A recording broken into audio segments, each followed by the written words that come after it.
거듭나지 못한 세상적인 사람들의 특징은 자신의 정욕대로 사는 것입니다. 야고보는 정욕이 다툼과 영적인 간음을 일으키고 무엇보다도 하나님의 뜻에 불순종하는 것으로 나타난다고 말합니다. 그렇다면 정욕적인 생활을 벗어나기 위해 우린 어떻게 해야 할까요? 오늘 우리에게 주시는 하나님의 말씀은 야고보서 4장입니다. 무엇 때문에 여러분 가운데 싸움이나 분쟁이 일어납니까? 여러분의 지체들 안에서 싸우고 있는 육신의 욕심에서 생기는 것이 아닙니까? 여러분은 욕심을 부려도 얻지 못하면 살인을 하고 탐내어도 가지지 못하면 다투고 싸웁니다. 여러분이 얻지 못하는 것은 구하지 않기 때문이요.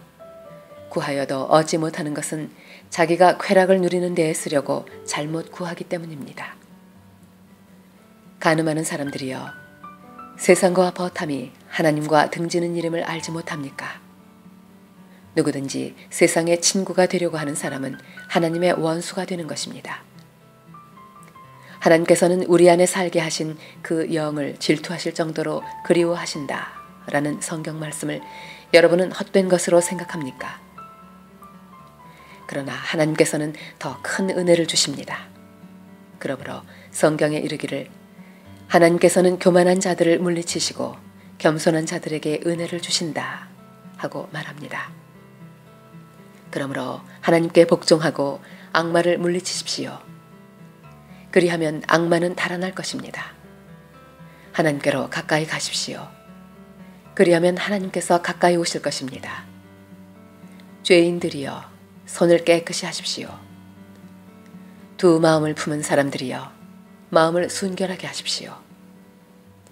여러분은 괴로워하십시오. 슬퍼하십시오.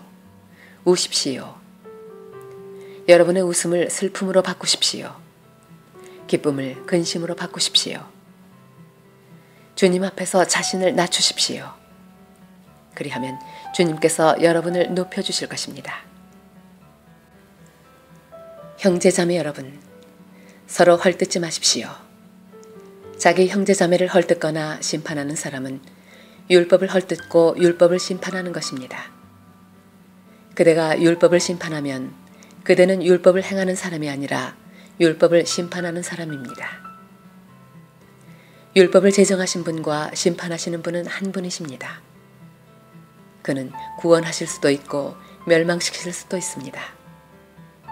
도대체 그대가 누구이기에 이웃을 심판합니까? 오늘이나 내일 어느 도시에 가서 1년 동안 거기에서 지내며 장사하여 돈을 벌겠다 하는 사람들이여, 들으십시오. 여러분은 내일 일을 알지 못합니다. 여러분의 생명이 무엇입니까? 여러분은 잠깐 나타났다가 사라져버리는 안개에 지나지 않습니다. 도리어 여러분은 이렇게 말해야 할 것입니다. 주님께서 원하시면 우리가 살 것이고 또 이런 일이나 저런 일을 할 것이다. 그런데 여러분은 지금 우쭐대면서 자랑하고 있습니다. 그와 같은 자랑은 다 악한 것입니다. 그러므로 사람이 해야 할 선한 일이 무엇인지 알면서도 하지 않으면 그것은 그에게 죄가 됩니다. 아멘. 우리에게 주신 하나님의 말씀이었습니다. 하나님 아버지, 사랑하는 한몸 가족들이 하나님의 말씀을 따라 자신을 쳐서 복종시킴으로 정욕의 노예로 살지 않게 하소서. 하나님을 가까이 하고 하나님의 지혜를 따라 사는 삶을 살게 하소서. 예수님의 이름으로 기도드립니다. 아멘.